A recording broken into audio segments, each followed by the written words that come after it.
increasing scores or increasing profiles, both are quite related. I'm sure you will agree with that, right? I mean, with the number of people getting added into the pool, what that will do for everybody is that the scores in the oncoming draws will continue to go higher. 24,000 some odd profiles. Oh, did I miss the number? 24,000. How many profiles are there? That's the number. 24,165 people are now in the express entry pool. Actually, this number would, of course, now be higher because this was as of the 5th of August. Now, 5th of August is when the first PNP draw happened for the month of August.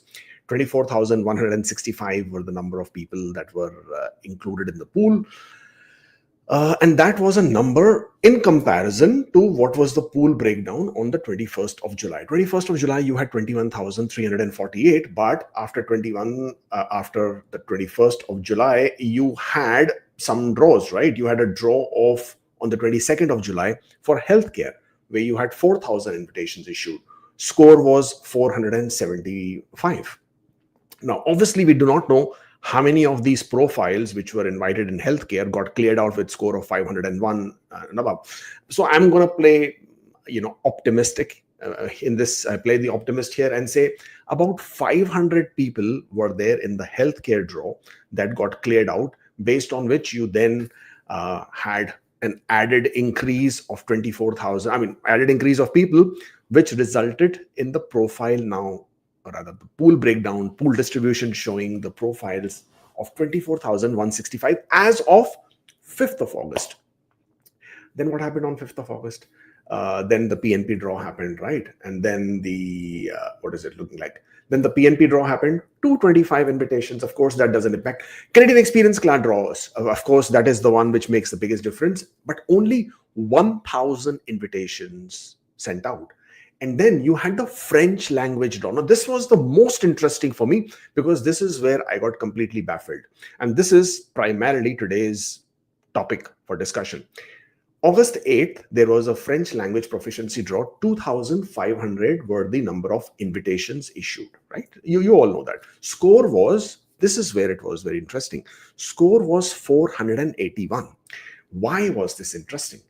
If we have been saying all this while, or if we have been thinking all this while, that most of these people who are getting added into the express entry pool with high scores are primarily people with French language proficiency, right? And if these are the people with French language proficiency, because of course LMIA points are gone, right? So you can't blame the LMIA points. And all the time we were not talking LMIA is the culprits. And of course, absolutely, if this was still the age and time when LMIA points were there, this number would have gone crazy. You would have not seen 24,000. You probably would have seen number more closer to 30,000 by now, right? That was having a huge impact.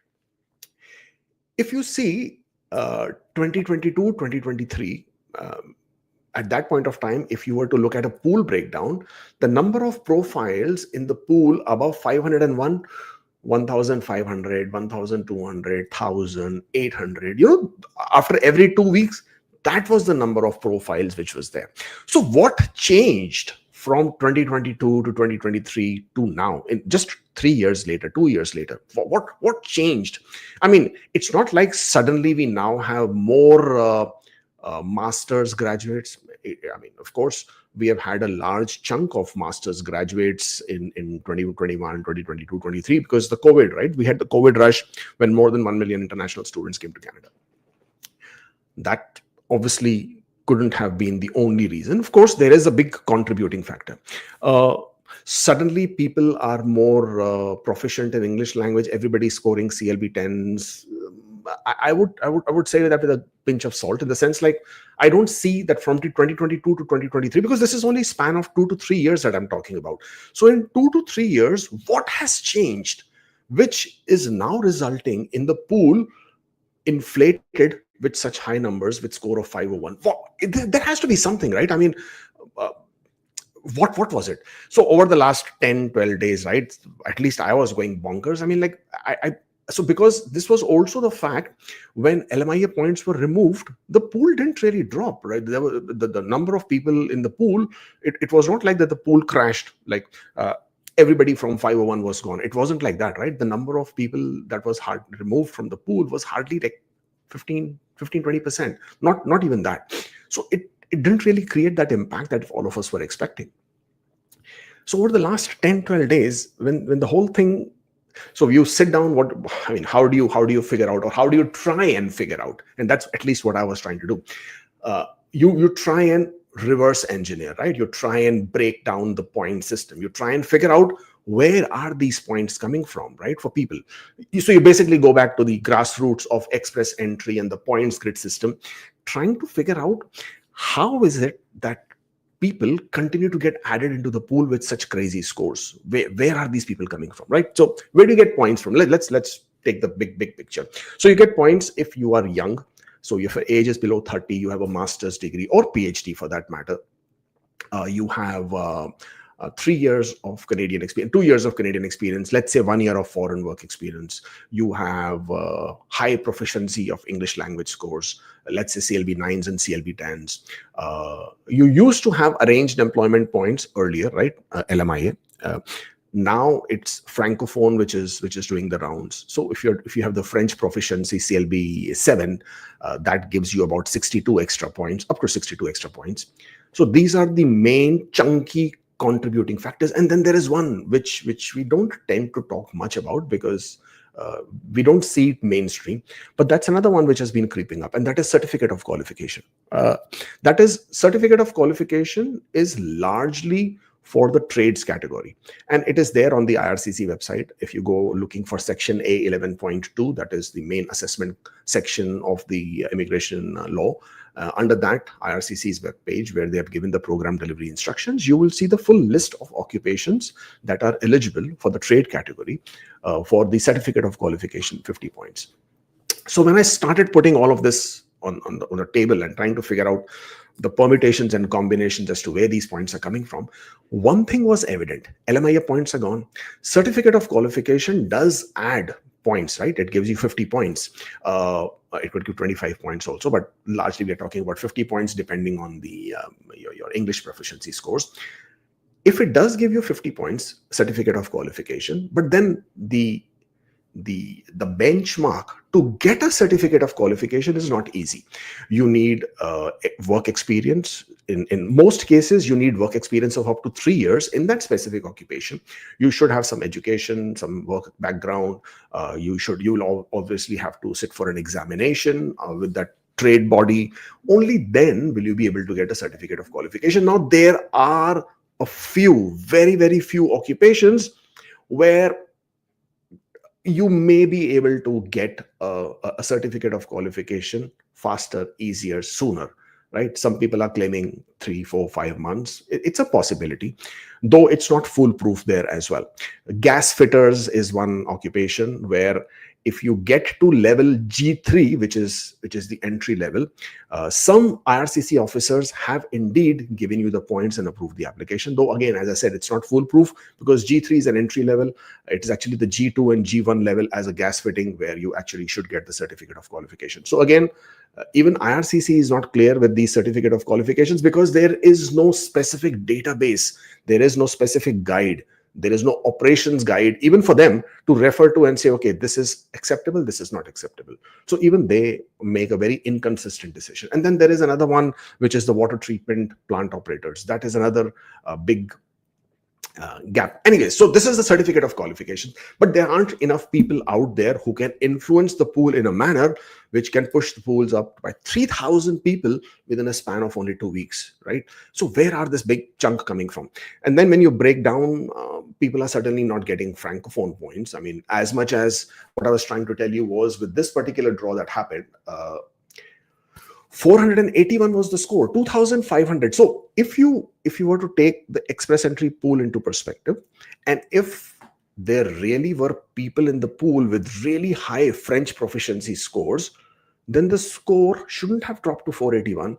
These 2,500 people should have been cleared out from above 500, because that's what we are assuming, right? That a lot of people who are coming into the pool have high French proficiency points. So these people should have entered the pool. They should have been cleared out. The score shouldn't have been at 481. The reason why score came to 481, though that is also very, very high as far as French proficiency scores are concerned, because 2,500 invitations issued, a chunk of it definitely is above 501. Now, again, there is no way for us to know what is that chunk. But then again, there is also between 481 to 500, that's 20 CRS points. And then 501 above, that's again a big range out there. So we will never know exactly how many are going where. But if the understanding of the large number of people who are coming with the score of 501 is because of French, then this number dispels that theory as well, because score was at 481. So who it is, where is it coming from? And then obviously the only other area where you can get those kind of crazy points is foreign work experience. And I know a lot of you will be like, oh, that is all fake. Yes and no. Why I'm saying yes and no is because just because somebody else has foreign work experience doesn't mean it's all fake, right? Just because you don't have foreign work experience doesn't mean everybody else who has it is all fake. Now, again, for this one, I have to take a pinch. No, not a pinch. I have to take oodles of salt when I'm saying that foreign work experience is a big issue right now.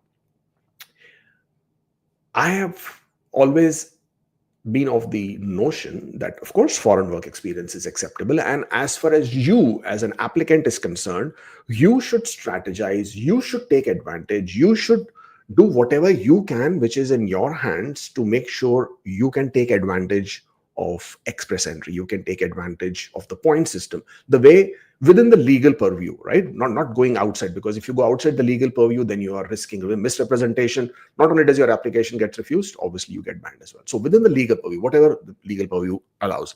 Earlier, there was no issues as far as spouse accompanying, non-accompanying was concerned. So a lot of people were reporting their spouses as not accompanying. I don't see why a married person should be put at a disadvantage over a single just because their spouses are not able to add that extra points because of a, let's say, not that high English proficiency or not having that specific level of education or Canadian experience. So they shouldn't be put at disadvantage just because of that. And that was one of the reasons why a lot of people were claiming that even though their spouses were in Canada, they were showing their spouses as not accompanying. But lately, IRCC has been clamping down on it. I have been seeing PFLs every single day on an average. So if I am one consultant out of 14,000, and then there are thousands of immigration lawyers and other individuals as well. So you can imagine how many PFLs might there be out there. How many PFLs are out there that might be, right? And that's just spouse not accompanying. And in most cases, even if you respond to the IRCC with spouse not accompanying explanation, proper description, IRCC is still refusing the application. So I already know that there are several people who have already filed for judicial review, and they will, of course, be taking it forward. And let a judge make a decision of whether this is legal, illegal, should have been refused, shouldn't have been refused. Because there is nothing in IRCC's law or textbook which says you can't do this, or this is not allowed, or this is gaming the system, or this is misrepresentation. Nothing there. If you're telling IRCC genuinely, truthfully, honestly, upfront that, hey, I'm married, but I do not want my spouse to be accompanying in this application because my points will go down, and because of the points going down, I would like to keep my spouse out of the application. I will sponsor later. Yes, it might seem as you trying to take advantage of the system, but then system was designed like this, right? So if it was designed like this, you can't blame them. Anyways, so the point is, foreign work experience continues to be the big factor, big elephant, big dinosaur. I don't know, whatever is bigger than dinosaur and elephant. I don't know, maybe a mammoth. No, maybe I don't know what that might be, but that is creating a big issue. And until now, a lot of people, now I am not going to be sitting here and judging whether they were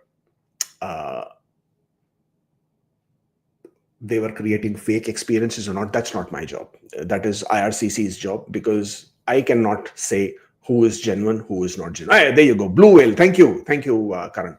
I do not know who is genuine, who is not genuine. I can only look at the documents. I can only validate whether it matches the IRCC's requirement or not. But it's IRCC's job to say. Now, all this while, cash salary was absolutely fine. Now, if cash salary was fine all this while until now, but now recently, cash salary is also becoming an issue. Now, cash salary, obviously, as you can understand, is the biggest giveaway or is the biggest way anybody can create fake experience, right? All you need is one of your friends, one of your uncles, one of your relatives, one of your somebody who you know, give you a piece of paper which says, you know what, Kubeir is working for this company from this date to this date. This is his job description. We paid him salary in cash. Here you go. Get out of here. You got 1 year of experience, which will then take you to 50 extra points if you already have 2 years of Canadian experience. Salary was paid in cash. Very, very easy to get that kind of a document. And I can understand a lot of people may have resorted to it. I can understand a lot of people may have gotten away with it. I absolutely can understand. So, and it's a concern, and it's a huge, huge, huge concern because the integrity of the system is at a question mark. The problem is that it's not only the foreign work experience which is a problem. It's also the Canadian experience which is a problem, because there are a crazy number of cases which I know of, and I'm sure there would be others, where people have been creating fake payrolls. Fake payrolls means you find a Canadian employer, you tell the Canadian employer, hey, you know what, I don't want to be doing this job, or I cannot be working, or I can't be working, or whatever the reason might be. You have a trades company, can you give me a trades category job? I will be, because I have an open work permit, I'll be working elsewhere. Don't worry about that. You run a payroll for me, right? So run a payroll basically means I will give the employer money upfront as my own salary, which the employer, after deducting taxes, will reverse it back into my account. And this is rinse and repeat, rinse and repeat, rinse and repeat. And that way, after the end of the year, there would be a full track record of how the salary was paid to me. The same employer will give me a letter stating, yes, I was working there as a tradesperson in that person's company. You have paid the taxes, you have the T4s, and therefore you have a perfect recipe for Canadian experience, fake payroll. And it's happening rampant. So it's not only the foreign work experience which is guilty. So this is also another problem. But definitely foreign work experience problem is much larger than the Canadian experience. Now, all this was still fine. We all knew this, that people are now going back to their home countries. Now, this is the genuine work experiences, or partly 50-50, genuine and fake, that people after their work permits are expiring in Canada, they already have 2 years of Canadian work experience. Now they're going back to their home countries, gaining foreign work experience. Now could be gaining foreign experience in, hey, this is where the strategy comes into play. Gaining foreign work experience in a priority occupation, right? Early childhood educator assistants, daycare, you can be working in a daycare. You could be working as a pharmacy assistant. These are all low-key jobs where you don't really need any specific education background, but you can very easily get the jobs if you are in the know, you know somebody, right? In a year's time, not only will you have 1 year experience, not only will you have that, but you will also now you will also be eligible in a category draw. Hey, also cooks are there in the trade category.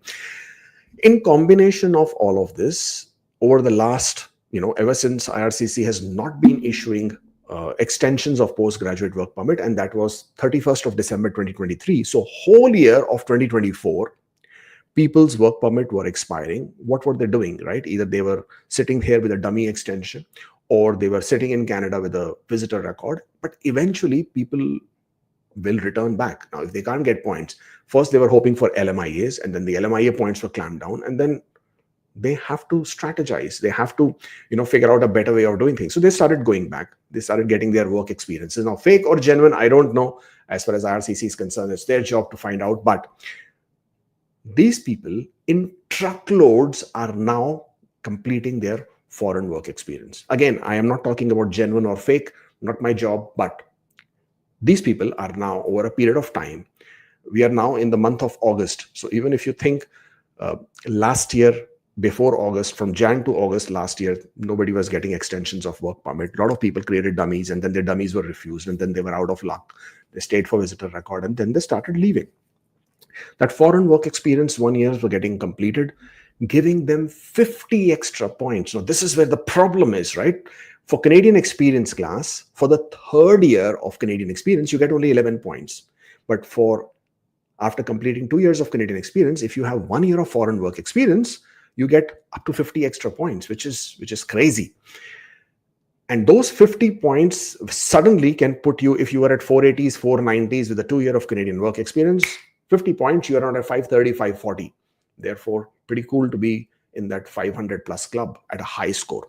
Not only that, another bigger problem came up when one of a very good friend of mine, who actually is a Canadian immigration lawyer, Stephen Murins. Now, on his Twitter account, he posted one of the ATIP notes from the Immigration Representative Portal account, where IRCC, when they respond to the representatives, when they ask us questions, somehow said that concurrent work experience. Now, what does concurrent means? Concurrent means you are currently working in Canada and gaining Canadian work experience, and at the same time, while you are working here in Canada, you may also be working remotely for a foreign work experience, for a foreign employer, and therefore now you have 1 year of Canadian experience, and at the same point of time, in the same 1 year, you also have 1 year of foreign work experience, because you are working concurrently for a foreign worker as well, or for a foreign employer as well.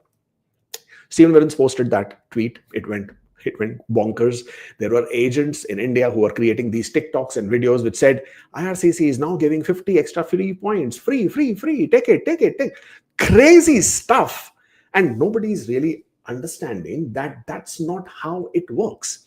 And Stephen agreed with me. I mean, but obviously we were just talking about the fact that this is what IRCC is posting. Later on, after a few months, IRCC again, through another ATIP notes, again confirmed or clarified that yes, they accept concurrent work experience. Though in my experience, I have yet to see any person, I have to see, I mean, I do not know if anybody did get approved, but I have yet to see any person getting approved with concurrent work experience. I haven't seen it. If you are one of those people, please do share your story. I would love to figure out how that actually worked. Because, and the reason why I'm saying concurrent work experience doesn't work, hey, this is the ministerial instructions, and this is how IRCC governs the system.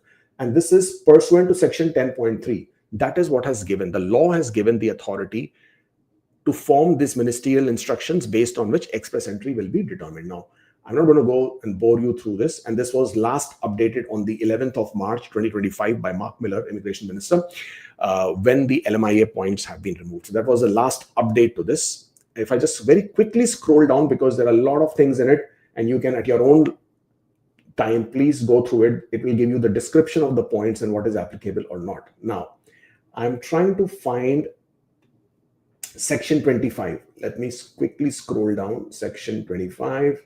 Here we go. So this is section 24. Combination of Canadian work experience and foreign experience. Would you now agree that this is what would be the area where you can look at when we talk about concurrent work experience? So it says here, for the points that may be assigned for a combination of Canadian working experience and foreign work experience, it gives you the description of points. And 50 points if the foreign national has 3 or more years of foreign experience and 2 or more years of Canadian work experience. Okay. You can also get for 1 year, if foreign national has 1 or 2 years of foreign work experience and 2 years of Canadian experience, you can get 25 points, and you also get additional points because of your English language proficiency. Now, elaboration. What is Canadian work experience? That has already been given earlier. That is in subsection 15, sub 3. But foreign work experience. What is foreign work experience? It is acquired by a foreign national outside Canada. So it has to be for an employer outside Canada in 1 or more occupations. This is again something which a lot of people ask me in their consultations as well, that can I have different knock codes, different employers, different periods of work? So this is where the law says that yes, it could be in 1 or more occupations. It doesn't matter. There doesn't have to be continuity. It can be gaps as well. And it says it consists of full-time work experience or full-time relevant with 1 or more employers. So there you go. It also clarifies that it could be for multiple employers, could be a break, could be anything. So foreign work experience, if you already are CEC, if you already have Canadian experience, foreign work experience doesn't need to be continuous. But this is not what we are interested in. We are interested in the same section in this particular note. It says work in excess. For the purposes of section 23 and 24, which I just showed you earlier, a period of work experience that exceeds full-time work in 1 occupation, or simultaneous periods of work experience in more than 1 full-time occupation, then it has to be evaluated as a single period of full-time work experience in a single occupation. Okay, very, very clear. There is no, you know, there is no doubting what it is talking about.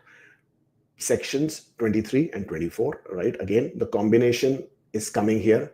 Combination of foreign work experience and official language proficiency, combination of Canadian experience and foreign work experience. And it is referring to section 23 and 24. So when it is referring to section 24, which talks specifically about combination of Canadian work experience and foreign work experience, and then it refers to these two sections and says a period of work that exceeds full-time work in one occupation or simultaneous periods of work in more than one full-time occupation are to be evaluated as a single period of full-time work experience as single occupation. Hence,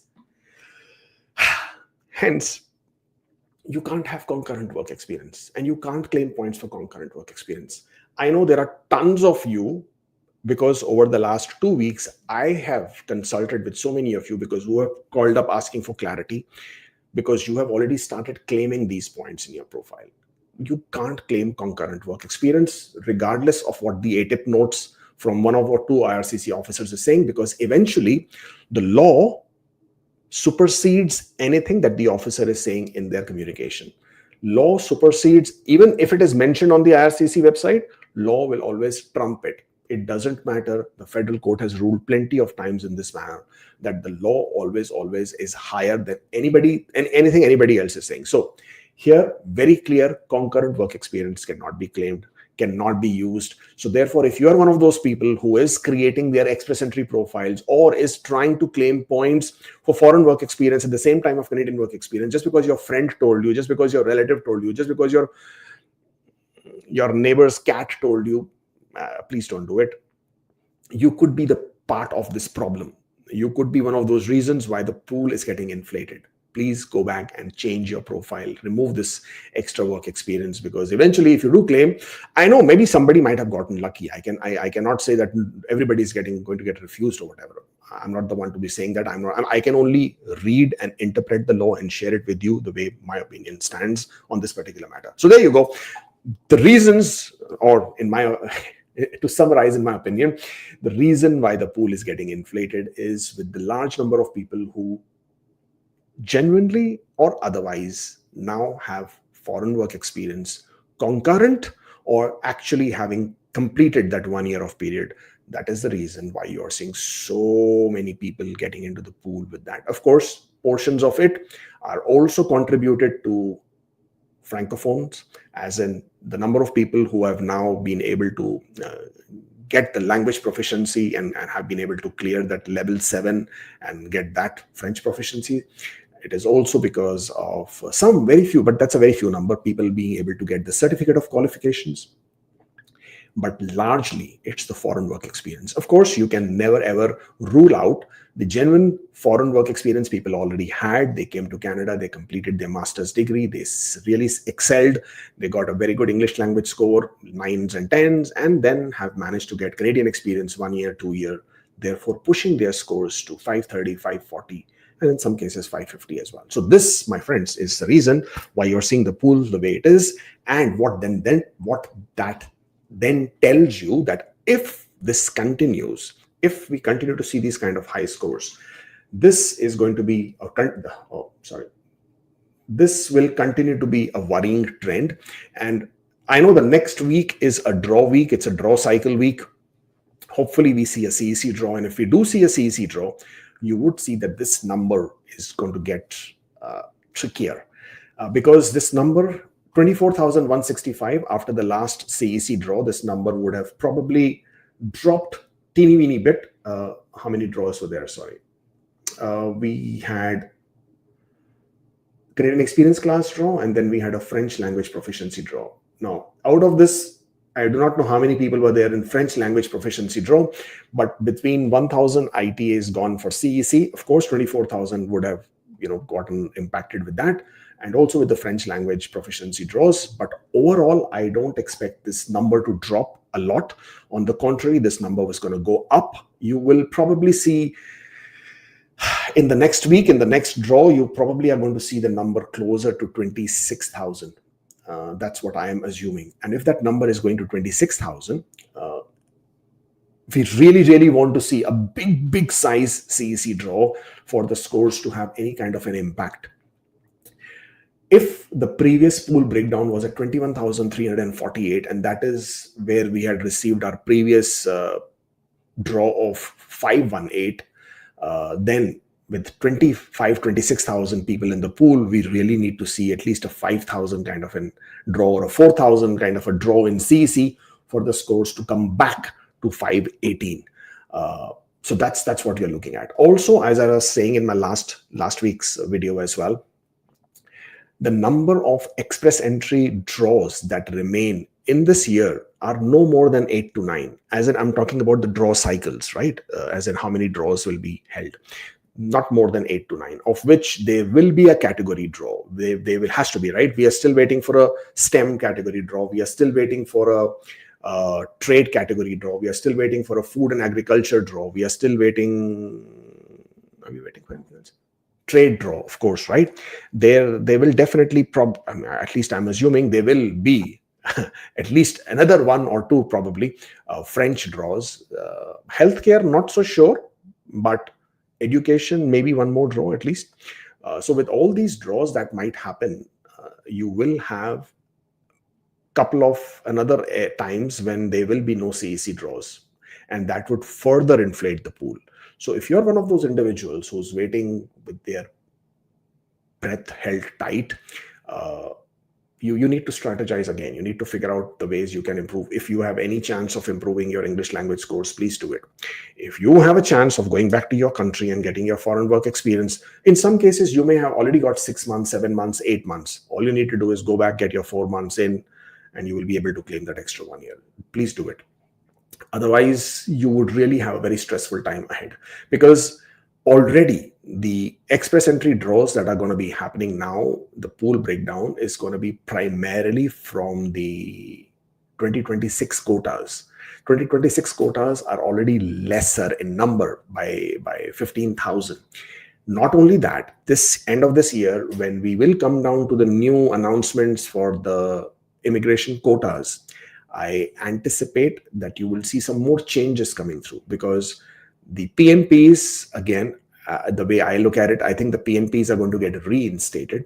And when they will get reinstated, when I'm saying reinstated, what I mean by that is last year, if you remember, PNP quotas were slashed by 50%. Now, all this year, the provinces have been lobbying a lot.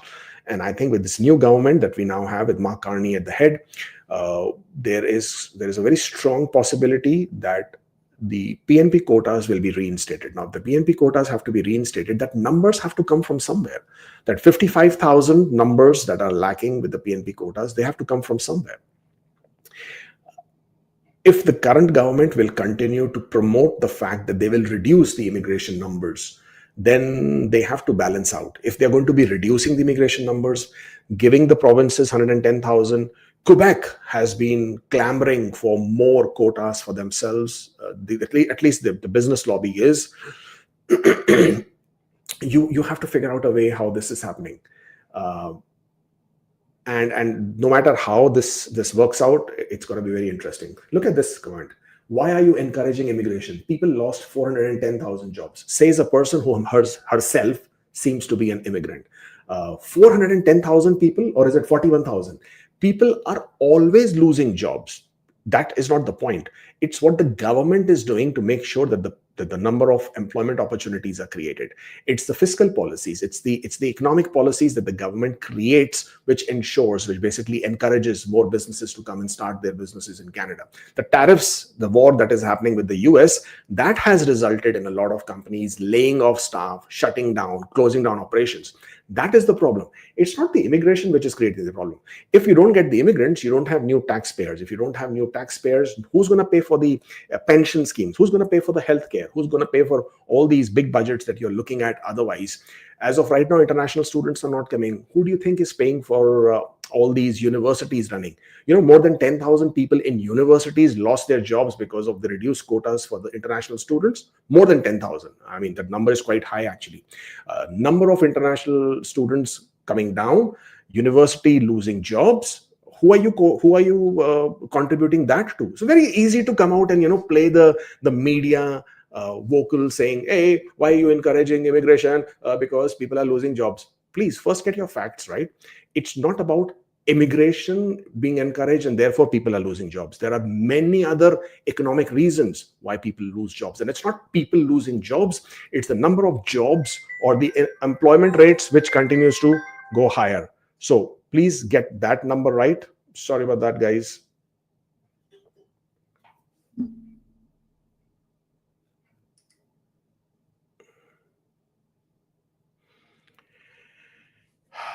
Sorry, guys. This is just a bit of a problem when you use this kind of a device.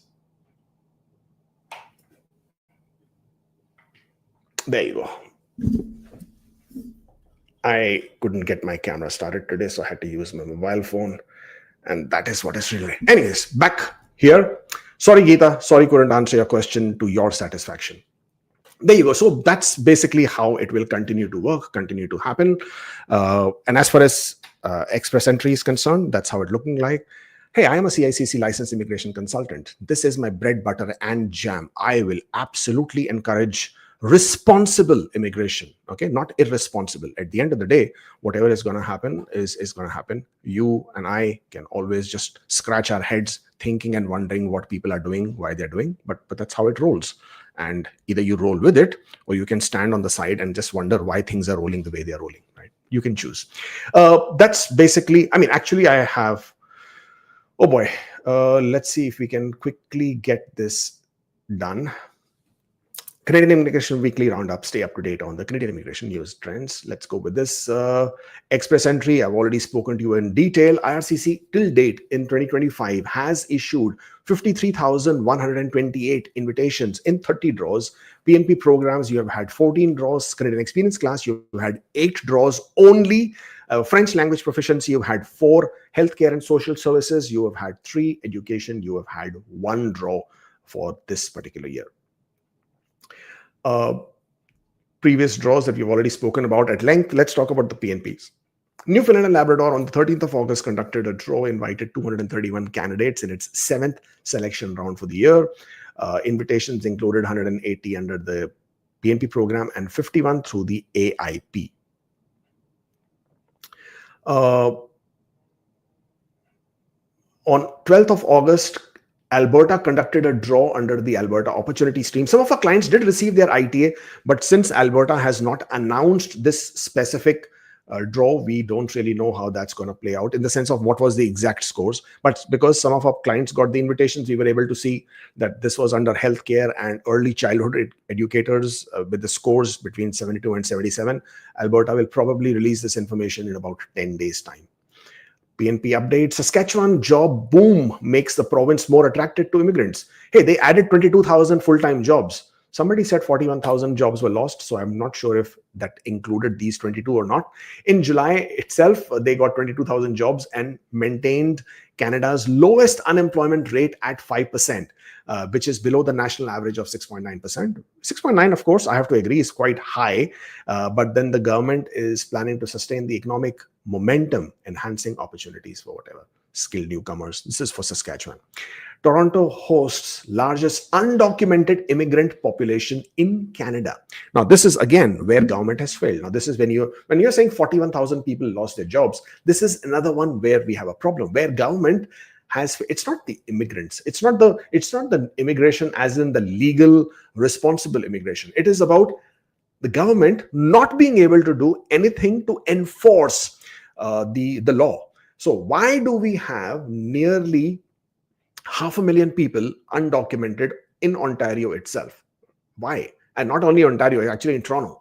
And these are the people who are contributing to construction, hospitality, caregiving. They obviously are working illegally. They're obviously working for cash and therefore contributing to the 41,000 jobs lost. So when you come out and make comments like 41,000 jobs lost, why are you encouraging immigration? At least get your facts right. Quebec's business leaders are calling for increase in immigration. There you go. I mean, how are we saying 41,000 jobs lost, so immigration should not be encouraged? I am not encouraging. Look at this. The Chamber of Commerce in Quebec, they are the ones who are asking for increased immigration. Not only are they asking for increase, they are urging Quebec to increase the numbers to 106,000. That is more than the double that Quebec currently has the quotas for. And they are saying 1.4 million jobs are expected to open by 2033, which is roughly 8 years from now. And this is primarily due to retirements, and the current cap that they have of only 45,000 risks leaving businesses understaffed despite automation and technology. Big ask, that one, but let's see how that one plays out. In other news, upfront medical exams are now required for express entry PR applications. This is IRCC just playing a game of going backwards and forwards and backwards and forwards again, because earlier you had to give upfront medical exams. It was not something which was, which you don't need. And now they are saying and then what they did is they changed it and said, you don't have to do upfront exams. You should do exams only when we ask you to do.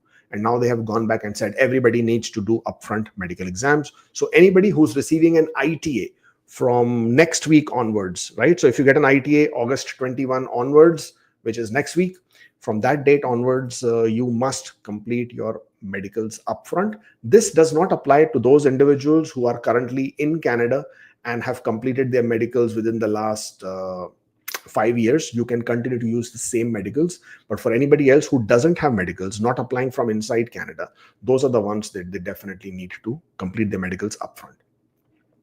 Ottawa is to crack down on fraudulent immigration consultants. Well, if you are dealing with one, then you're doing it at your own risk. Not only does your application go at a huge risk, but then you also risk misrepresentation for using an illegal consultant or a lawyer or anybody for that matter. A PR pathway for low-wage workers in Canada has been postponed. Now you'll say, postponed? What are you talking about? Well, this was what Mark Miller had announced last year. And he had said that tier category 4 and 5, that they are looking to come up with a program which will provide immigration pathways to tier category 4 and 5. Now, the government has taken a U-turn. Obviously, you would expect that they are saying that this program has been postponed and that they, at this point of time, due to economic concerns, they are not going to be doing any new programs for tier category 4 or 5, at least not at this point of time.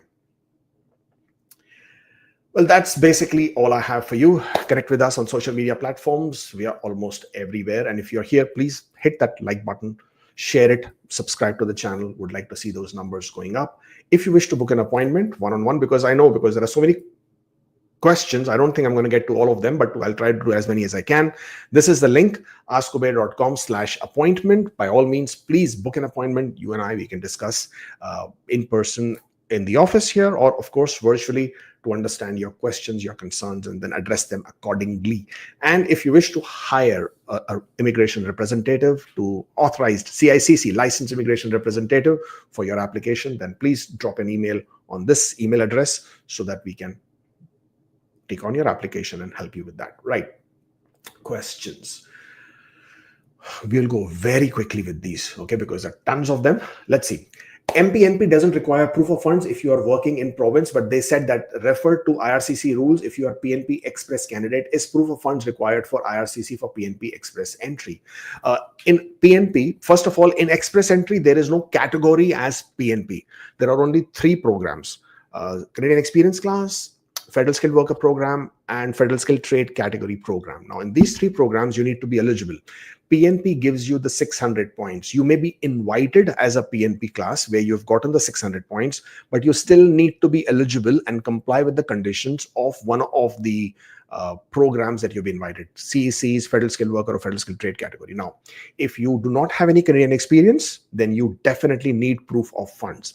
If you are CEC, if you have 1 year of Canadian experience within the last 3 years, then you are a CEC, then you don't need proof of funds. Therefore, always please refer to your class of programs before you make an application, and accordingly, depending on the fact whether you're CEC or FSW, then you will need funds or not. Continuation to our query, proof of funds. I am working in Canada since 3 years and also eligible for CEC. If you are CEC, if you got invited in PNP Express entry as a CEC, then you don't need proof of funds. I hold a 2-year Canadian ECE diploma and a 2-year higher diploma from abroad. If West confirms equivalency 2 years, can I claim points for 2+ diplomas? No, unfortunately not. If you wish to claim points for 2+ or 2 or more degrees or certificate diplomas, then at least one program must be for a duration of 3 years or more. Otherwise, you can't get points for 2 or more. Still unsure if remote work experience counts or not. Good question. And unfortunately, I do not have a clear answer to that. And the reason for that is because IRCC has been quite sneaky about it. And again, bringing out section, what is this? Why can't we get this? Yeah. Bringing out again the ministerial instructions. Here it says foreign work experience. What is the definition of foreign experience? Is acquired by a foreign national outside Canada. Now, when you talk about outside Canada, this is where remote foreign work experience will fall. Now, you may have gained foreign work experience, or rather, you may have gained work experience with an employer who employer is outside Canada. So your activity that you're performing is for a service provided outside Canada, and technically, by law, legally, your work experience, if you're working remotely, should count as foreign work experience. I interpret the law in the same manner. However, IRCC officers in some cases have interpreted it that you need to be physically outside Canada in order for that work experience to count. Now, nowhere does the word physically outside Canada appears in any of the law books with the definition of foreign work experience. Therefore, if you're using remote work experience and you're using it as you having been in Canada but working for an employer outside Canada, if you claim remote work experience and if IRCC chooses to refuse your application, you would be able to challenge that decision in a judicial review, and there is a very high possibility the judge will agree with you. For example, let me give you another example, right? You are a visitor. You are visiting Canada. You work for, I would say, Meta or Facebook in the US. Now you're working for Facebook in the US. You come to Canada. You come to Canada for a short vacation, and you're here for 3 months or 4 months because you have relatives, you have friends, you are spending time with them while you are working remotely for Facebook or Meta in the US. So this 3 months, 4 months work experience, should this be considered as foreign work experience or not? You will say, of course, yes. Being in Canada does not make it Canadian work experience. And if it is not Canadian experience, then it has to be foreign work experience. That's the law of negative inference. And by that, this should count as foreign work experience. And at least that's the way I look at it. But I'll have to say this again, that remote foreign work experience, until there is a clear dictate from IRCC, this will continue to be in a gray area. So when you are continuing to show your work experience as remote work experience, please provide oodles of documents which establish the genuineness of the work experience, including your call logs, meeting logs, assignments that you received, the performances that you had, and the delivery of your work that you did. Have full record of it, and how were you marked for your attendance, how were you recorded for your hours, everything. And of course, pay stubs, and definitely this cannot be cash salary. So please be aware of that. Has OINP started returning applications for certain knock codes? The answer is yes. Ontario has indeed, using the new law that they have been, and the new authority that they have been granted under the law, they have now started returning applications for some of the occupations, specifically under the skilled trade category. And those applications were submitted somewhere last year, April, May, June. And yes, some people have received these applications back. I have recently received a PR card. I'm in Canada. Can I sponsor my wife and children PR by staying out of Canada throughout their PR process, or do I have to be inland Canada? Well, the requirement is that in order to submit a spousal sponsorship application under family class, you should be in Canada and your primary residence must be in Canada. Of course, you can travel, but when you travel, their primary residence must continue to be in Canada. If you are going to stay outside Canada for the entire duration of your application, then it must be understood that Canada is no longer your primary residence. And if that is the case, then your application is at risk of being refused for you not being in Canada for your application. Can non-principal applicant in Canada start a PR program, sell his share as director to someone after completion of his medicals and background check? Well, you can, of course, you can do that. However, you will no longer be part of that application. You must inform IRCC, and IRCC must make the changes. And then the principal applicant also must provide a more detailed or a restructured business plan to show how will the duties of you being one of the directors, how will that be shared with amongst others, or if there's going to be a new applicant who will be included in this application. But of course, you can no longer continue with your application. Do you think there will be a trades draw soon? And do you think there's a chance for trade draw of 3,000 or more ITAs, a trade draw without cooks? I don't think the trade draw will be without cook. If the cooks are included, they will be part of the trade draw. How many invitations? There is no way for me to speculate that number. With the growing trend where they are trying to reduce the immigration numbers, the draws could be, they could do 2 draws of 1,500 each, and that would keep the scores quite high. But no, for me, I have no way of speculating when the draw would happen and how many invitations would be issued. I have applied for my wife's spouse open work permit along with PGWP extension submission confirmation for the 16-month requirement, both online and on paper. Would they wait for 182 days to extend PGWP before they take up spouse open work permit, or process both together? Well, they will process the postgraduate work permit first. And if your spouse open work permit was in conjunction or attached to the same application, then the spouse open work permit will also be processed alongside. But postgraduate work permit has to be processed first, because that would be the basis on which your spouse open work permit will be processed. I applied closed work permit 2 months ago when my postgraduate work permit was valid without a job offer number from my current employer. I unwillingly put A999 on immigration form. Please advise. I'm not sure what advice you are seeking here, but if you are applying for a closed work permit, that A number should have been valid. And if you are applying for LMIA closed work permit, then the LMIA number should have been mentioned. If you're applying for the LMIA exempt work permit, then the A number should have been from the compliance fee receipt that your employer must have paid. So you can raise a web form. When you're saying I unwillingly put it, I do not know what you mean by unwillingly, because that A number is a mandatory requirement on that document. So if you now have the A number, you can you can make up the form again, and you can raise a web form and you provide it to IRCC and hope they accept it.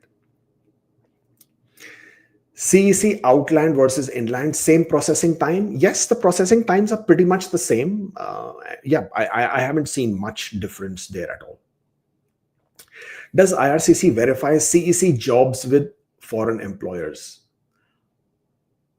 I think there is something wrong with the question. I do not know what you mean by CEC jobs with foreign employers. If it's a CEC job, then it's a Canadian employer. It can't be foreign employer.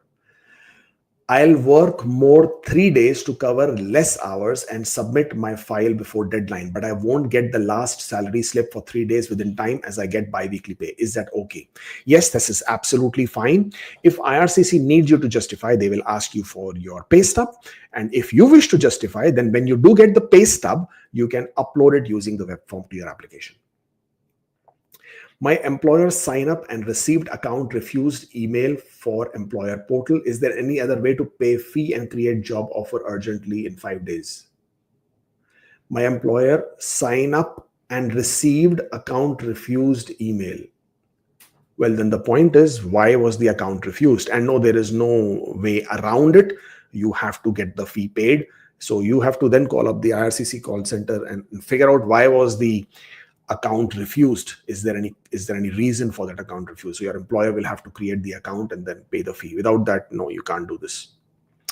PR approved recent with non-accompanying spouse inside Canada. Reason gave boost CRS and get ITA. Sponsoring him now, need to worry about PFL. Is it a misrep? No, it is not a misrep. If you genuinely gave the reason that the reason your spouse is not accompanying because you wanted to boost your CRS, well, good job, well done. Because as of today, this is a huge problem. But since you already got your PR and you did disclose it correctly to IRCC, then you have nothing to worry about. You can certainly sponsor your spouse, and it is not a misrepresentation. BK experience in Canada for 2 years. I don't know what you mean by that. Came back to India and working as a pharmacy assistant. No relevant health education though. Is that okay? Have employment letter, bank statements, tax returns. BK experience. I don't know what BK means, but if you are working as a pharmacy assistant, then In some cases, IRCC may raise a credibility issue on such work experiences where you would ideally not be working in that occupation if you don't have any background. So be prepared to answer the question as to how did you find this job, why are you working in this occupation, and how did the employer found you to be qualified. Now, it could be that you appeared for on-job training. It could be that you appeared for an online certification or a program. Whatever that might be in your case, please prepare documentation and keep that ready in case IRCC asks you for it. Submitted my CEC application today. No email yet. Well, then I hope it comes through soon, but you should be able to see online as well on your portal the confirmation for your application submission.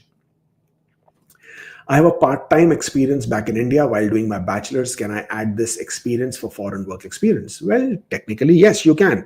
If you are studying bachelor's or if you are studying outside Canada, any period of work or any kind of work experience that you have while you are studying outside Canada can be claimed for points, can be claimed as work experience, provided it was valid under valid tier code and that it was paid, and there's no problem. You can claim that work experience.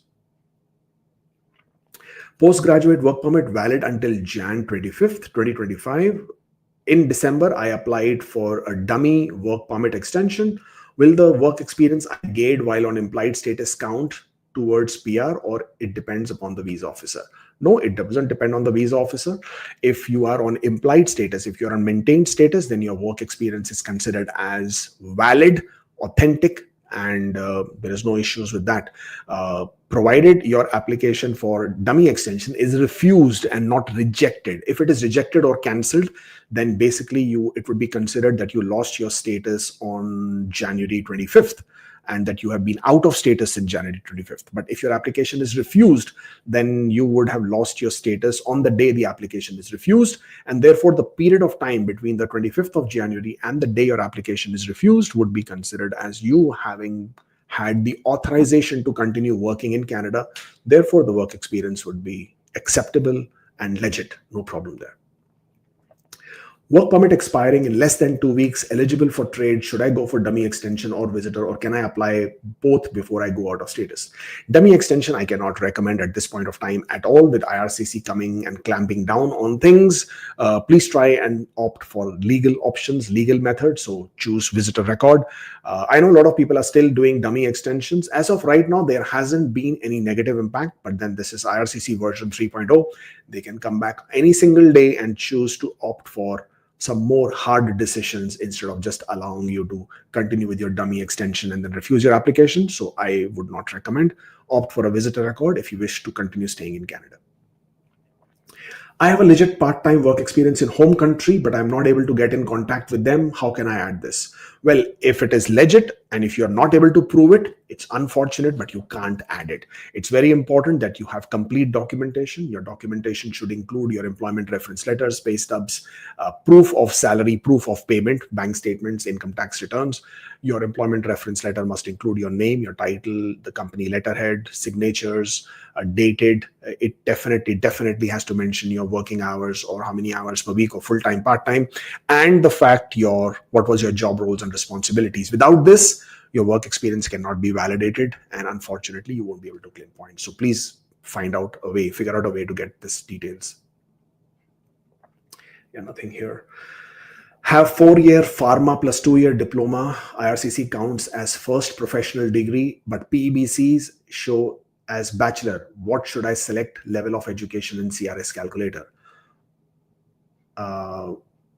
If IRCC counts as pharmacy, no, it all depends on what the evaluation is given to you. What IRCC counts is not how you look at it. How you calculate this or how you consider this is what is the evaluation given to you. If your evaluation just says bachelor's degree, unfortunately, you have to take it as bachelor's degree. If evaluation says that this was a first professional degree, something which makes you competent, something which makes you proficient to practice that profession, then you choose it as professional degree. So please be very careful with that evaluation understanding. IRCC website, if you just Google how to read ECA report, it will have all the description that different ECA gives you, and you can always check and find the exact ECA description given to you and then choose the relevant points as per that. I applied in federal after getting AIP endorsement from Nova Scotia, and I am on closed work permit. AOR and biometric is done. Planning to get married. To be spouse is in Canada. When can I add her to PR file? Well, you will add her to your PR file immediately after you get married. So once you get married, since your PR application is in progress, you are obligated and required by law to inform IRCC you are now married. So inform IRCC, raise a web form, let them know you are married. They will send you a document checklist, complete the document checklist, and then your spouse will be added to your application. Applied non-express entry, got ADR request for bank statements. I had gambling transactions and winnings and negative transactions in my account. I'm employed currently too. Does it impact on my PR? Well, not really. Negative transactions do not impact in any manner whatsoever. You have to be able to show that you will be able to establish yourself economically in Canada. So as long as your employment proof and your finances together can establish that, then you should not have a problem. Eligible for a STEM draw is 486, good score for STEM. I would love to tell you what it is, what is a good score or not, but I can't because there is no way for me to speculate how many people are there in the pool with STEM category. I've been in Canada since 2018 and I had my medicals done 7 years ago. Should I get my medicals done again to get an invite even though I'm in Canada? In your case, yes. Once you do receive an invitation, you can then complete your medicals and then add it to your application. You will need to do an upfront medical. Work permit expiring in 3 weeks, going for dummy extension. Can non-accompanying spouse apply for the same if ITA received before work permit extension? Can she apply spouse open work permit based on my bridge open work permit?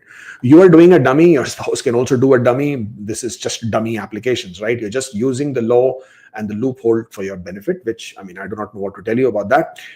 As far as the spouse being non-accompanying, you are now creating a bigger problem for yourself, because if your spouse is non-accompanying in your PR application, why is your spouse applying for dummy extensions? Why is your spouse continuing to live in Canada and wanting to apply for extension on your application basis? So you will have some tough answers to give when you do this. I worked as a nurse aide for 12 months part-time, and I also worked full-time as a retail supervisor. Do I qualify for health category if I change my NOC to 33102 with total hours of 788, not 1560? Yes, if you do have work experience, continuous work experience within the last 3 years, and you do have that 6 months work experience, then you would be under the healthcare category. You can show both the work experiences and you will get the eligibility as per your healthcare.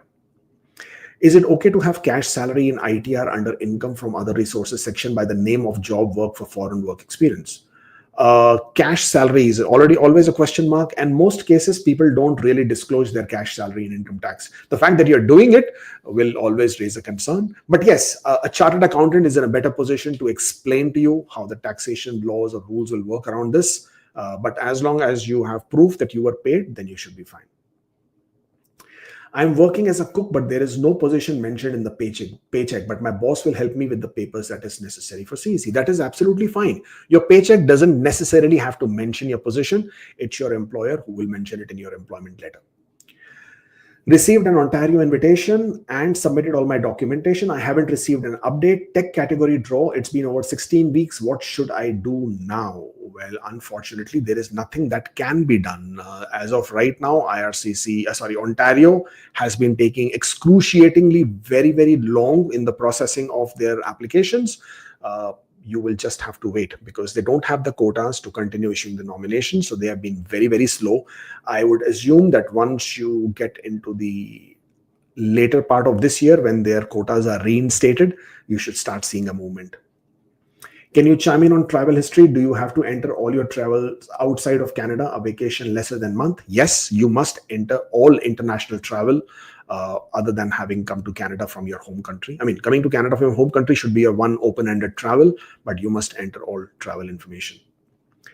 Does IRCC verify foreign experience with employers in CEC? I don't know what you mean. IRCC will verify all the information that you provided, whether it's foreign work experience or Canadian experience. Gave my citizenship test in May, however, no update yet. How long will it take for me to get an invitation for oath? Very difficult to tell you in that manner. The current processing times that we are seeing is about 4 to 6 months. That has been a process right now, but a lot will depend on your information sharing, on your background checks, and once they get completed, you will see the oath invitation coming very quickly. Congratulations in advance. I'm sitting at 5/20/5/22. Where did it go? Work permit expires in October. Realistically, do I have enough time to apply for Bridge Open Work Permit? If I'm unable to do, how can I continue to work? Well, you can't continue to work if you haven't applied for Bridge Open Work Permit. So just hope and pray that you have an invitation before your work permit expires. Keep all your documentation ready. You still have about maybe 2 draws to expect, 2 or maybe even 3 draws to expect. 5/22 is a distinct and realistic possibility. But again, it all depends on how many invitations IRCC issues. But keep all your documentation ready. Submit your application at the earliest so that you can apply for Bridge. I'm on ICT work permit in Canada since December. My score is in December would be 500. Any insights of getting my chances? Well, I can't give you any insights because I do not know how many invitations and how many draws. But 500 at this point of time looks a bit on the lower side and looks very difficult. From your side, if you can improve your scores, I would recommend doing that. Score is 521. Should I start learning French or wait? Well, it all depends. How long do you have to stay in Canada in terms of your work permit? And you can learn French. It's always beneficial to do that. Though score of 521, in my opinion, I think should get cleared out maybe in a few draws from now, because that last 1,000 ITAs in CEC, in my opinion, again, is an anomaly. And I think they will go back to resuming the number of invitations and hopefully getting back to seeing the draws. 53,000 ITAs this year. How many ITAs left? The number is unknown because nobody knows exactly how many quotas IRCC has for ITAs. We all know the PR quotas. PR quotas is not the same thing as ITA quotas. Also, it all depends on how many people are there in the inventory in terms of processing. With 53,000 ITAs, I am expecting roughly about 80,000, 82,000 ITAs to be issued for this year. So anywhere between 30 to 40,000 ITAs is what you're looking for the remainder of the year. Will Canadian education count for express entry if it was full-time but there was a break? Yes, as long as you get your completion letter, as long as you get your diploma or degree and transcripts, then even if there is a break, it will still count for points in express entry. Can you share the refusal letter for someone who got rejected for studying under 6 months? I have no idea what you're referring to here.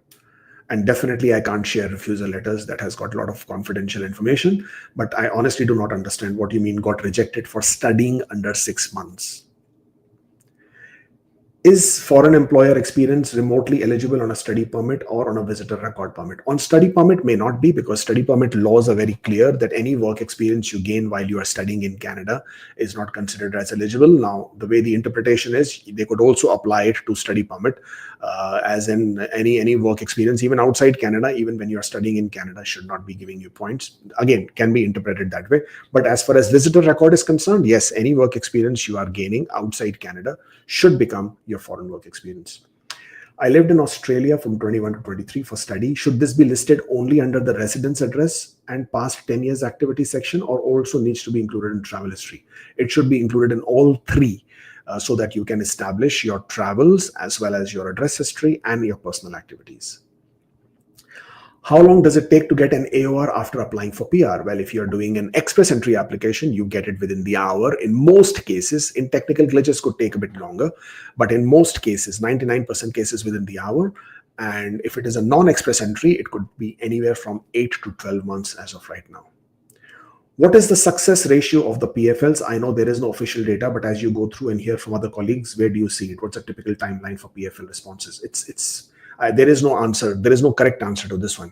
PFLs are varied. They come for any number of reasons. So therefore, there can be no success ratio for PFLs, because if it is only one specific type of PFL, we can still have some, a standard data on that.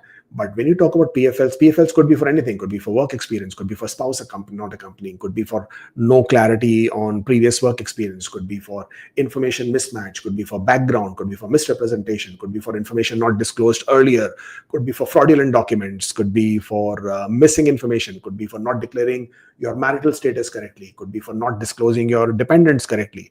You see, PFLs could be for any reason. So therefore, their success ratio also cannot be ascertained like this. Each PFL is unique. It applies to the person. It applies to the conditions of that person. Therefore, you should never ever consider a standard benchmark data for PFLs. Last question. Did you come across any refusals for study under 6 months on open work permit? Yes, I did. And I have seen a couple of them already where IRCC has said very, very clearly that you cannot study in Canada on an open work permit if it was not during your initial period of authorized stay. If it was the open work permit that you applied for and received in Canada, that was your initial period of authorized stay, then you could have studied for 6 months or less than 6 months. But if it was for a period of time which was subsequent to your initial period of your authorized study, then any period of studying on an open work permit is technically legally not allowed. I started my advanced diploma in 21 and finished in 24. I did 1 year co-op. Program completion says 2 years program. Can I claim 3 years? No, you cannot. It all depends on what your document says. If your diploma says 2 years program, transcript says 2 years program, then it will be 2 years. Can your team do a cold eye review on my EE application? Can you please write us an email on this email address? And somebody from my team will be very happy to revert back to you with a quotation. Well, guys, thank you so much for joining in. Oh, we have one last question before I scoot off. Having 527 with my spouse, enough to get an IETA next year, planning to apply in Feb 26. Very difficult for me to say what's happening. Even 2 months later, leave aside what will happen, 6, 7, 8 months later. But I would assume anything above 520s. I mean, you see how the benchmark is increasing. First, we say above 500, then we said above 510. Now we are saying above 520s. I would assume everything above 520s should be good for quite some time to come. So I think you should be fine. Well, that's all I have for everybody here. Thank you so much for connecting with me. I really appreciate it. I'm sure I haven't answered a lot of questions. Technically not possible within the given time. By all means, please feel free to book an appointment. This is the link. And if you wish to avail our services as a licensed immigration practitioner, then support@askkubeir.com. That's the email address. Please drop us an email. We'll be very happy to take a look. Thank you so much for joining in. I shall see you next time. Until then, stay forever hopeful.